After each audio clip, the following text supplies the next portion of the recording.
Hello everybody, my name's Hocus and welcome back to the Minecraft Let's Play. If you're with me for the last episode, you'll remember that we are working in this room. And this room, if you couldn't guess and you don't know what it's for, it's going to be a mini villager trading hall. So we've got these cells set up, 12 in total so far. And of course this is where the villagers are going to stand, waiting for us to give them some emeralds or waiting for us to sell them some stuff so that we can gain emeralds. Either of the two. At the moment, things are going okay, and I have to be totally honest, I almost peeled away from this build today and started doing something else, because I've been thinking a lot about it, and there's just something that's not sitting quite right with me. I don't know what it is, but I'm thinking that maybe we do make a few changes. I might revert back to the stripped wood. I think it looks a lot better, and I think I'm also going to replace the sea lanterns with some redstone lamps. I just think that's going to look way better than the current setup, so that's something we might do straight away, but we also have something else to take care of. So at the moment I'm using this pickaxe, and as you can see it doesn't have mending on it. This is one of the old ones that we've had from a while ago, and our silk touch one is on the brink of destruction once again, so we might have to quickly take a trip to the Guardian farm, and the purpose of that will be of course to repair it, because that is the quickest method. The skeleton farm here, it served us well, but it is very slow, and I really think it is actually a lot quicker just to fly all the way to the Guardian farm than it is to spend a bunch of time waiting around in the skeleton spawner room. So what I'm going to do is I'm going to make my way over to the Guardian farm so that we can repair our tools, and then we can get on with the episode. So we're just approaching the Guardian farm, as you can see, and there they go, all up into the system. So we need to come down below the surface and swim in. Of course, we don't actually have an entrance to this place yet, which is something we need to figure out sooner or later. But coming in, we can just pop down into this gap here. And as I said, I'm here for one reason, and that is to repair my pick. So, of course, we're going to wait here for the Guardians to build up, do a bit of swiping and switching over to our pick to get that XP. You know how it works. And once this thing's fully repaired, I'm probably going to grab a bit more food, and then we'll head back to base and we can get started on working a bit further on the villager trading hall. We made it back safely from the Guardian farm, as you would expect, and I think it's time to do a slight bit of inventory management. So as you can see, pickaxe is fully repaired. Also the sword, it really does stay mainly at full durability due to the fact that when you kill mobs you get XP, but it's also fully repaired, so we've got a good set of tools here ready to do some work. And you can see as well I managed to bring back another 6.5 stacks of cooked cod. Unfortunately, our food and agriculture chest is full to the brim, so I think it's about time we set up another one of those. So give me a sign here and we'll just pop it, where should we put it? I think probably right above here will work. So food and, give me the and sign, agriculture. That's right, isn't it? Food and agriculture. Yep. And I did it the same way there. Yep, perfect. So let's store all of this in there like so. So now we've got another one of those chests set up. They're useful just to keep our food in, our plants, leaves, anything like that will go in there. So we've got another one right there now, which is good. And of course, now that we've got our tools fully repaired and back in action, we can head over to the villager trading hall that we started work on. And I think the first step that we're going to undertake is probably heading into the nether, actually, now that I think about it. We are going to need some glowstone. Now, this always terrifies me when I'm dicing with death in the nether like this. So we've built up a huge pillar to come and grab this glowstone. And this exact situation is why I'd always advise that you have fire protection on at least one piece of your armor. I think you only need it on one piece, actually. So probably the boots or the helmet is sensible. Just in case you take the plunge, you can safely land in the lava and hopefully get yourself to recovery before dying. So I would always recommend that, especially when playing around in the nether like I am at the moment. But as I said, we are quickly popping in here just to grab a bit of this stuff, because we're going to need to craft some redstone lamps. And of course, that does take one piece of glowstone each, but shouldn't be too difficult to get some, you know. Once you have the silk touch pickaxe and all that good stuff, you're pretty much set in the nether. So we're just going to hang around here for a second, take out this vein of glowstone, possibly another if there's one that's accessible from a pillar like this. If not, we'll probably head back because I think we already have enough. We only needed 12, right? And I believe we had a couple of pieces of glowstone back at the base anyway, so we should be good. Anyway, I'm going to continue here with my mission to mine, and I guess we'll catch up with each other back over at the base. Back at base again, and we have 30 glowstone here, but we only need 12, so let's get rid of some of this. If we split the stack, do that, we've got our 12. We're also going to need 12, 24, 36, 48 redstone to craft up the lamps. So again, we'll just do something like that. There we go. Go to the crafting bench. And then, of course, what we'll be doing is removing the sea lanterns and replacing them with these guys. So I'm going to need 12 redstone torches as well to make this work. Hopefully we have those over here at the redstone closet. If not, I can craft them up quite easily. Okay, we do. There we go. Perfect. Straight split again. So up we go. And hopefully this will make things look a bit better. Hello, you can die. As I was saying, hopefully this will make things look a bit better around here. But the thing is, you guys, I've been thinking as well, is that I want to kind of stray away a little bit from this theme. It's not that I don't like it. It's just that I feel like mixing it up would make things look a great deal better in the base. So eventually we are going to have to find a way to get away from this theme and mix it up a little bit, I think, just to keep things interesting. Oh, and look at this. We've got another strange formation of villagers. They seem to have stopped their weird movement back and forth. I guess that's because the village is gone now, so guess I was right. Good to see. Anyway, let's continue work here. We need to put torch down there. Then we had brick like that. And then lamp like so. There we go. So we're going to do this for every single cell, just to keep things nice and fluid. So that was a mossy there. Where did it go? Possibly around here, right? There we go. So that's that one done.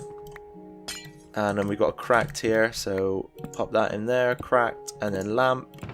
Give me that one back, place that back. Okay, so this is looking a lot better, in my opinion, anyway. So with the stripped dark oak and the redstone lamps, this does look a great deal better. So I'm already pleased at the outcome. But we will continue here and get everything else done as well. Don't want to leave any unturned, so we can do that, lamp. There you go. And then same again.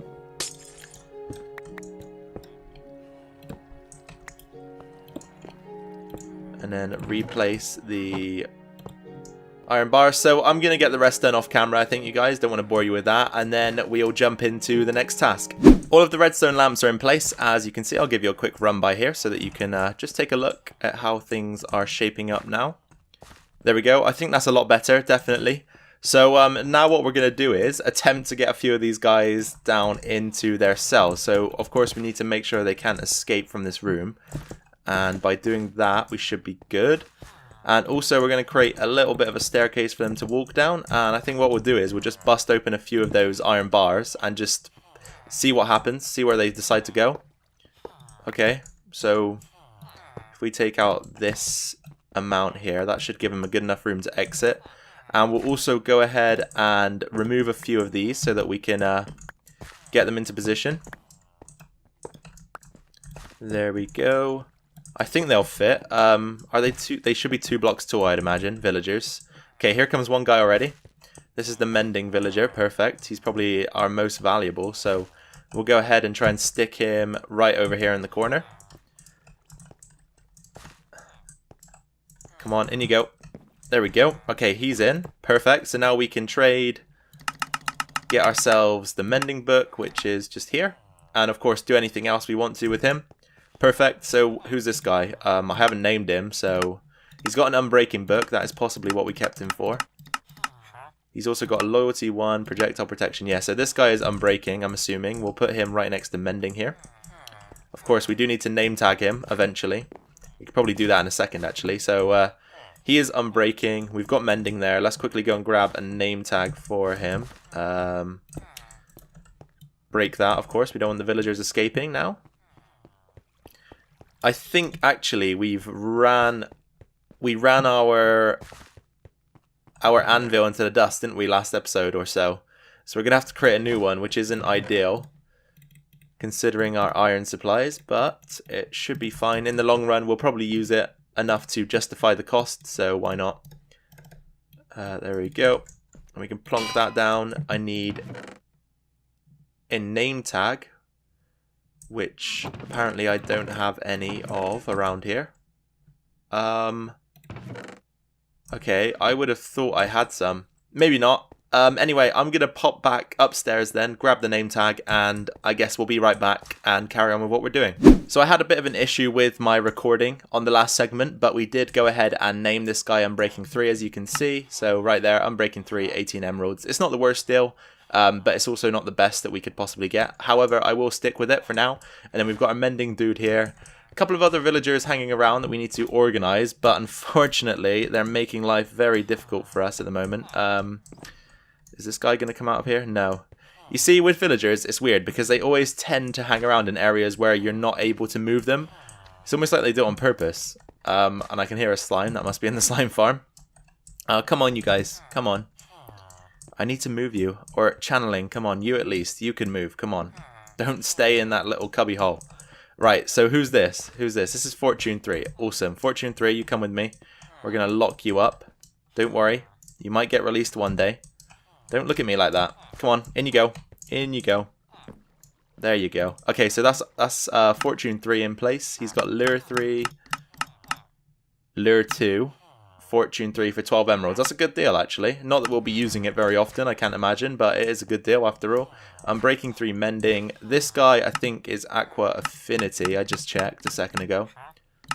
Yes, he also has Smite 4 for 54 emeralds, something we'll probably never purchase. And also Protection 1 for 16 emeralds. So if I can get you out, I'll put you away as well. Or not? You don't want to move, do you? Nope. Okay, he doesn't want to move either. So I think what I'll do is I might take some time off camera to move these guys around. Because, of course, they're being very uncooperative. And once they're all in place, we can come and take a look. And there is a possibility that we'll be using this guy today. Not going to spoil what it's for, but we might be using him. So look out for that. So we've managed to lock up all of the villagers, or get them in place at least. Should watch my terminology there. Don't want to be hounded by the villager protection group, or whatever they're called. There's probably one out there. Channeling actually ended up going over here. I thought it was just easier to shove him in there because he was standing right in this gap here, so I just pushed him into that one, but that's fine. We've got everybody else in place. Infinity forced me to use a bucket of water to get him out of the corner, so he's been a naughty boy. But we've gone ahead and made an Aqua Affinity tag for this guy. Apart from Aqua Affinity, he really doesn't have that much that is useful. Smite 4, so I figured just give him the Aqua Affinity tag. If he never makes any use of himself, which he probably won't, we can just kill him and replace him. That's how easy it is, you know. That's what it's like around here. We don't care. So I think what we're going to do now is we're going to trade a few items and try and get ourselves a mending book, because I do want to do something with the mending book today. As I said, it's not over the top interesting, but I'm not going to spoil it just yet. We're gonna wait for it all to map out before we go ahead and explain what's going on. But we're going to need some sugarcane to create some paper, because that's the only item that I really can trade with these guys at the moment. So we'll create 3 stacks worth here. That should give us a good amount of paper. So let's pop these in like so. There we go. 3 stacks of paper, and we'll just trade up as much as we can. So we'll start with the mending dude. He's going to give us a few emeralds. There we go. Now he's ran out. So we're going to use Unbreaking 3 next. Okay, so we're actually going to need more paper. I really underestimated the amount that we'd require there. So we'll probably create another 3 stacks. That should probably do the trick. 1, 2, 3. There we go. Utilizing a bit of our sugarcane stock that is sort of gathered up over time down there, which is good. There we go. Another 3 stacks on whatever we had left. So we'll go back to Unbreaking 3 and just use his trades up. There we go. He's still going. Good. Good. Okay, so 15 emeralds, that should be enough. So how much is mending actually charging for his book? I believe it's 12, right? 12 emeralds, and we need a book as well. So we're going to have to go to the cows upstairs, grab ourselves some leather. And that reminds me, we really do need to get around to creating ourselves a cow farm just for the leather, because of course at the moment, as you can see, we're clean out, so every time we need some, I just hope for the best when I'm going upstairs. So I take two wheat with me. I head up to the base upstairs, kill one of the cows before after breeding them both, so that we have a baby as well. And I just hope that I get enough leather to do what I need to do. Fortunately, we only need one for a book, so we should be good in this scenario, but definitely do need to think about creating ourselves a cow farm whenever we get chance. So we'll head up the ladder here, and as I said, we'll breed up the cows, create a baby, kill one of them, hope for the best that we get a good amount of leather, hopefully 3, that would be nice, but if not, as long as we get 1, we'll do the trick. And then we'll head back downstairs and get this mending book.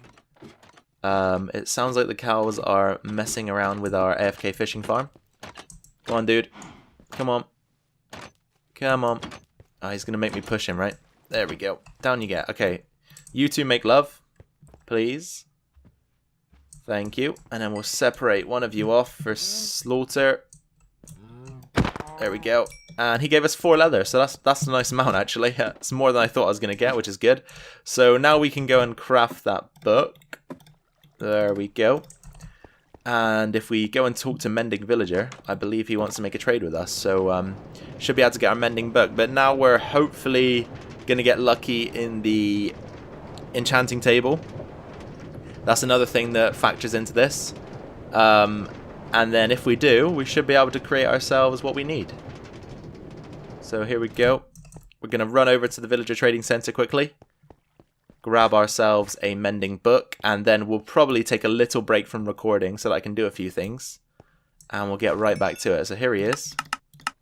He wants to trade us this and this for one of those. Thank you very much, Mending. So as I said, gonna take a little cut break here, do a few things, get a few things up together, and we'll be right back. Okay guys, so here's the moment of truth. We are hoping to get an efficiency 4 enchantment on this axe. Perfect, we do. So this is what we're going to do. We're going to combine this axe with this axe, or this axe with this axe, which is cheaper. Okay, that one's cheaper. So we've got an efficiency 5 unbreaking 3 axe, and then we're going to stick a mending book on it, and we have the perfect tool in a form of an axe. So that was what I wanted to get out of this, really, before the end of the episode. So we can now go ahead and clear up our mess here. Excuse me. And again, this reminds me of the fact that we need to get ourselves an enchanting setup somewhere in the base, a permanent one, because we seem to be plonking that down every time we need it, and it's not really good, is it, to be like that? So excuse me again. We should definitely get a permanent enchanting station set up very soon. There's something I quickly want to test over here at the Villager Trading Center. So of course we've got our mending villager here.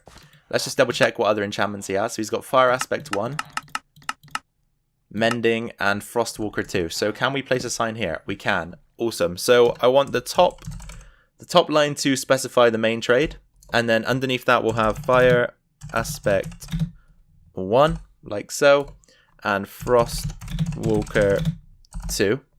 And that just allows us to keep track of what each villager is trading. So we can do the same here. So this guy's Unbreaking 3, so he's got Unbreaking 3, Loyalty 1, and Projectile Protection 1. So Unbreaking 3 goes right at the top because that's the main enchantment, Unbreaking 3. Then Loyalty 1, and Projectile Protection. We'll just shorten that, 1. There we go. So let me just double check that was correct. Loyalty 1, Projectile Protection 1. Yeah, so he has Unbreaking 3 as his main enchantment, and then he also has Loyalty 1 and Projectile Protection 1. So that's how I'm going to be formatting these signs. Of course, we're going to need to craft a few more to get this done, and I am probably going to go ahead and install those right now. Awesome, so we have all of our villagers labeled. So of course, as I mentioned, the main enchantment that they trade, which is their name, goes right at the top, and then the other 2 enchantments go at the bottom, just so that we can shop around if we need to, because some of them do have useful enchantments, like Frostwalker 2 might be useful in the future. What else? Protection 1, I guess, is not too bad, because you can stack it in an anvil and create protection 4 books. What else do they have? So there's another Infinity enchantment here, and Unbreaking 3 just in case.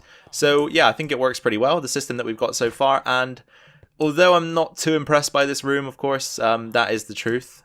And I hate to say it because it makes me ponder over whether or not I've done a good enough job, and then I think about tearing it all down and starting again. But I think I'm going to give it a chance for now. We can always change things up later, or we can always go ahead and build a new and improved villager trading center elsewhere in the future as well. So it's not the end of the world, and I need to remember that sometimes. So I think that's where I'm going to end things for today, you guys. Thank you very much for watching.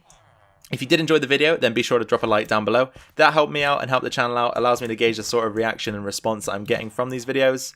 If you have any questions, suggestions, comments, or anything to say in general, be sure to drop that down in the comment section below, because I love to read them, I love to respond to them. I read every single one, I respond to every single one, so if you have anything to say at all, make sure to put it down below. And finally, if you're new around here, or if you haven't subscribed yet, then be sure to hit that big red button and subscribe to the channel. That would allow you to stay up to date to this series and any other videos that I decide to post to the channel. So thank you once again, you guys, for taking precious time out of your day to watch my video. I really do appreciate it, and it's sometimes hard to believe that there are people out there that do spend their time watching me play video games. It's quite funny, actually.